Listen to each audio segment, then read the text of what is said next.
Сәлем достар, сіздермен бірге айым каналыма қош келдіңіз.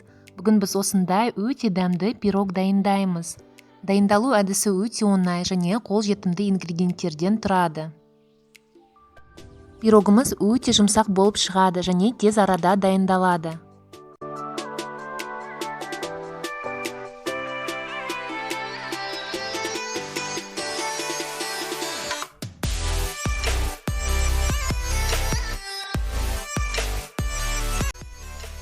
Ыдысымызды алып, 2 жұмыртқаны жарамыз. Оның үстіне қант салып, миксермен жақсылап араластырамыз.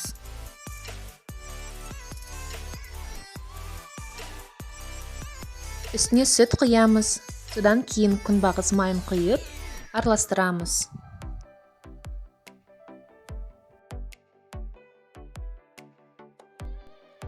Содан кейін ұнымызды еліктен өткізіп, үстіне ванилин және қопсытқышымызды салып, тағы да араластырамыз.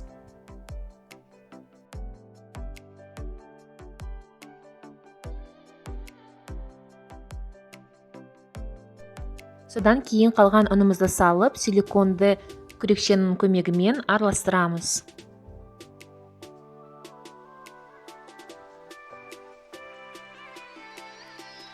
Духовкада 30 минут 180 градуста пісіріп аламыз. Дайын болған пирогымыздың үстіне қойылған сүтімізді жағып, үстіне миндаль жаңғағын себеміз. Міне, тез арада пирогымыз дайын болды. Өте әдемі көрінеді. Міндетті түрде каналыма жазылып, менімен бірге дайындаңыз. Ас болсын!